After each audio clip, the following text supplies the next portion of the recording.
வணக்கம். கற்பதில் அதிக ஆர்வம் கொண்ட வந்த ஆங் புதிய விஷயங்களை விரைவாகவும் அதே சமயம் மிக ஆழமாகவும் தெரிந்து கொள்ள விரும்பும் உங்களுக்கான ஒரு பிரத்யேகமான ஆழமான அலசல் இது. ம் ஆமா, எல்லாருக்கும் வணக்கம். இன்னைக்கு நாம பேசப் போற விஷயம் வெறும் ஒரு தனிநபரோட வெற்றி கதை மட்டும் கிடையாது.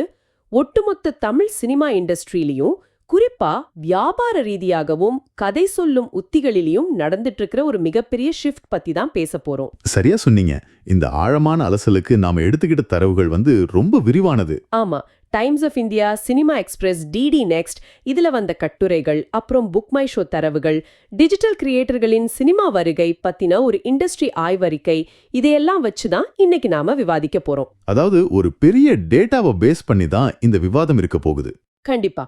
இப்போ நம்ம விவாதத்தோட மையப்புள்ளிக்கு வருவோம். யூடியூப் வீடியோக்கள் மூலமா உங்களை சிரிக்க வச்ச விஜே சித்து இப்போ டயங்கிரம் படத்தின் மூலமா இயக்குனராகவும் கதாநாயகனாகவும் மாறியிருக்காரு.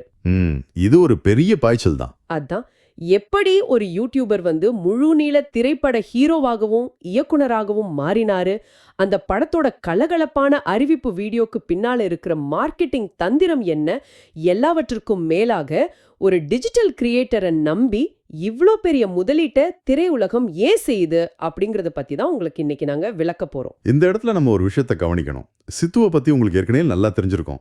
சமீபத்துல டிராகன் திரைப்படத்துல பிரதீப் ரங்கநாதனோட நம்பரா நடிச்சிருந்தாரு. ஆமா, அவர் நடிச்சிருந்தாரு.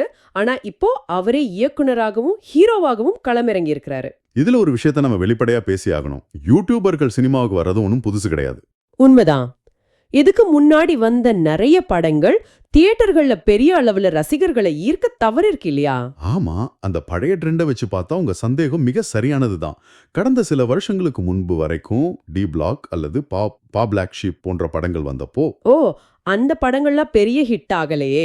அதுதான் பிரச்சனை. யூடியூப்ல மில்லியன் கணக்கில் பார்வைகளை பெறுபவர்களால டிக்கெட் கொடுத்து படம் பார்க்கிற ரசிகர்களை தியேட்டருக்கு கொண்டு வர முடியுமா அப்படிங்கிற ஒரு பெரிய கேள்வி சினிமா வட்டாரங்கள்ல இருந்துச்சு. அதாவது டிஜிட்டல் தளத்துல இலவசமா கிடைக்கிற ஒரு கண்டென்ட்டை ரசிக்கிற பார்வையாளன் அதையே காசு கொடுத்து பாப்பானா அப்படிங்கிறது தான் அந்த சிக்கல். எக்ஸாக்ட்லி.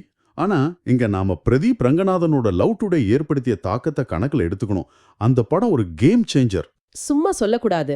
அது வரைக்கும் இருந்த பிம்பத்தை அந்த படம் சுக்கு நூறா உடைச்சுது. சரியா சொன்னீங்க. சித்துவின் டயக்ராம் படமும் அதே பாதையைத்தான் தேர்ந்தெடுக்குது. தன்னுடைய சொந்த வாழ்க்கையில நடந்த கல்லூரி நாட்கள், அவருடைய போராட்டங்கள், சந்தித்த அவமானங்கள், இதை மையமா வச்சுதான் இந்த படம் உருவாகுது. நீங்க குறிப்பிட்ட அந்த ஆய்வறிக்கைகள் இதெல்லாம் ரொம்ப தெளிவா விளக்குது.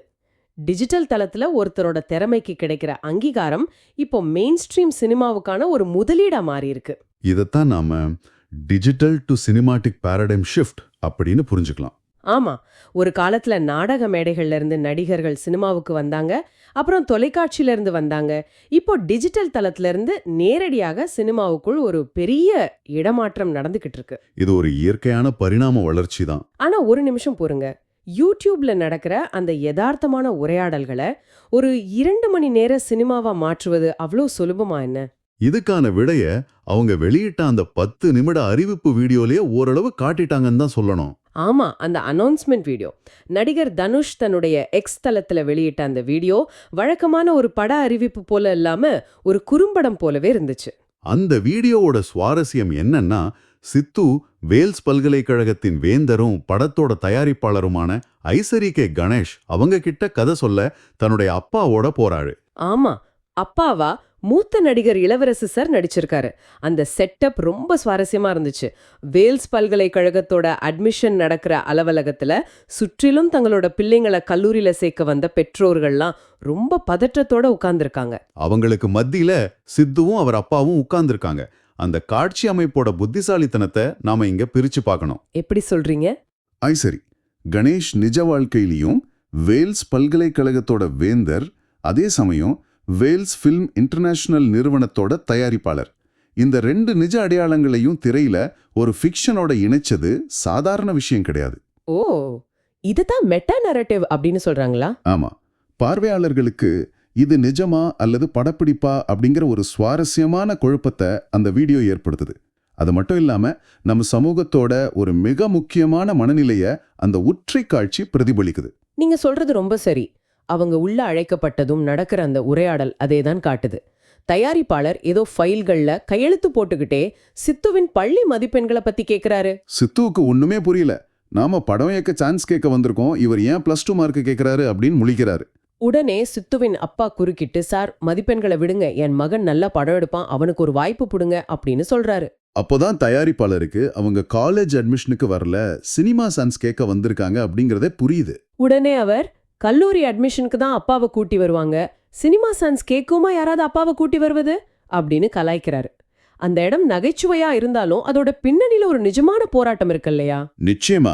நம்மளோட கல்வி முறையில ஒரு இளைஞனோட ஒட்டுமொத்த திறமையும் அவனுடைய எதிர்காலமும் அவன் வாங்குற பள்ளி மதிப்பெண்களை வச்சே சமூகத்தால் அளவிடப்படுது. ஒரு இளைஞனின் சினிமா கனவுக்கும் நடுத்தர வர்க்க குடும்பத்தோட கல்வி சார்ந்த எதிர்பார்ப்புகளுக்கும் இடையிலான போராட்டத்தை இந்த நகைச்சுவை காட்சி ரொம்ப நுட்பமா தோலுரிச்சு காட்டுது. சித்து ஒரு பேட்டியில இதை குறிப்பிட்டிருந்தவர், இது வெறும் ஸ்கிரிப்ட் அல்ல, தன்னுடைய நிஜ வாழ்க்கை போராட்டத்தோட நேரடி பிரதிபலிப்பு அப்படின்னு சொல்லியிருந்தாரு. தன்னுடைய அனுபவத்தை ஒரு கமர்ஷியல் ப்ரோமோக்குள் இவ்ளோ நேர்த்தியா கொண்டு வந்ததே ஒரு இயக்குனரா சித்துவின் முதல் வெற்றி அப்படின்னு நாம சொல்லலாம்.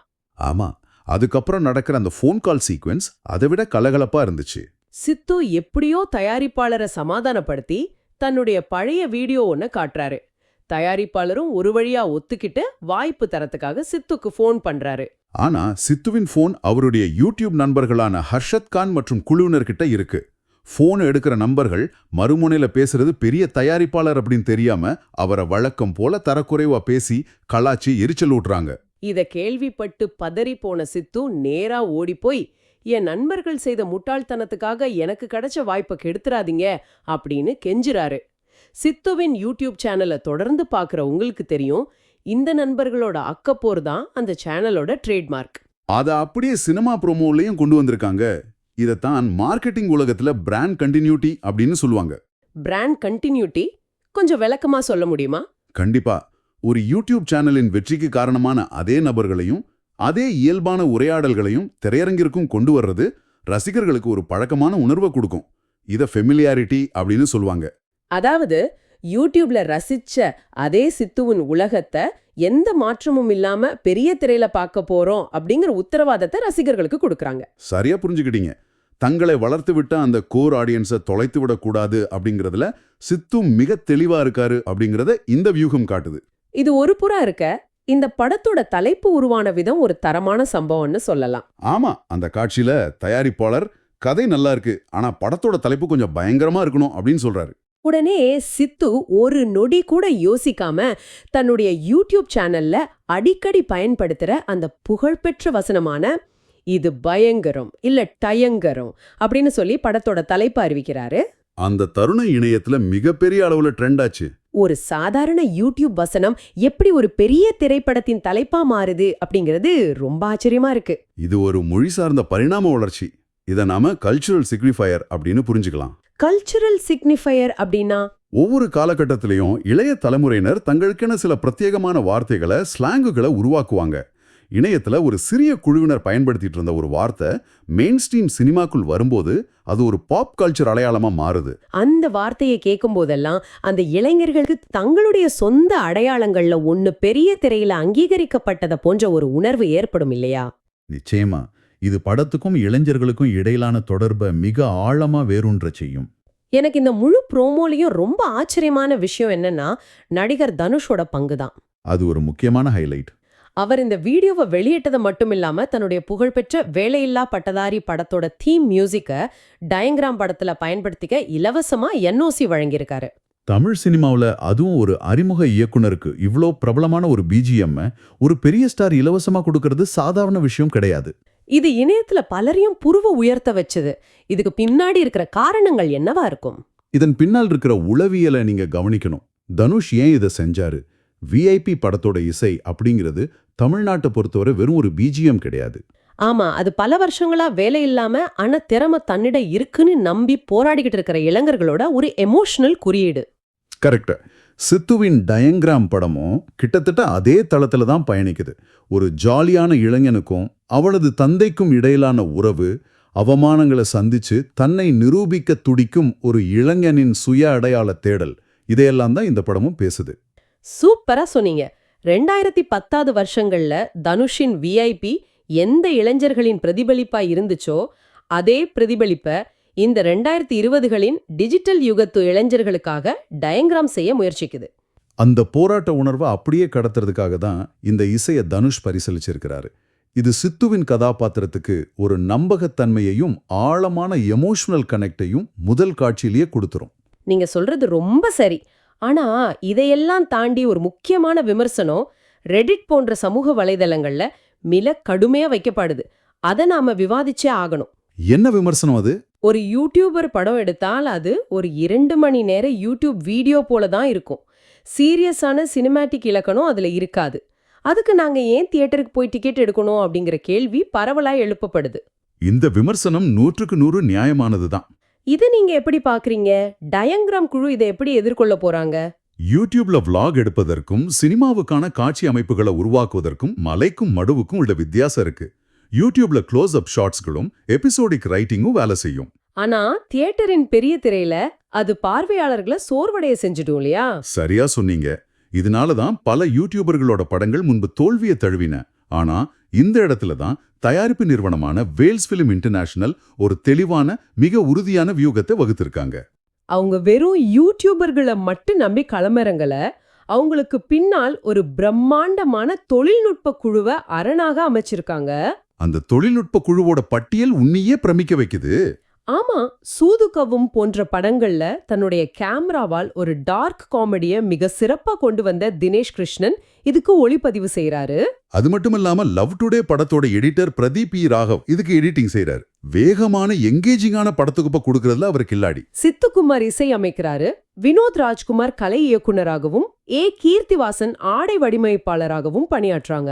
அதாவது சித்துவின் கைகளில் ஒரு வலுவான திரைக்கதை இருந்தால் போதும், அதை ஒரு முழுமையான சினிமாட்டிக் அனுபவமா மாற்றுவதற்கு இந்த டெக்னிக்கல் டீம் பார்த்துப்பாங்க அப்படின்னு தயாரிப்பு நிறுவனம் நம்புது.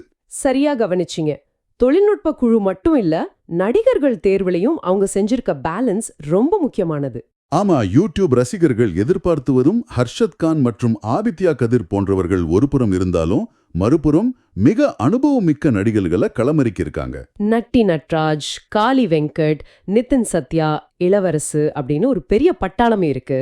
இது ஏன் முக்கியம் தெரியுமா?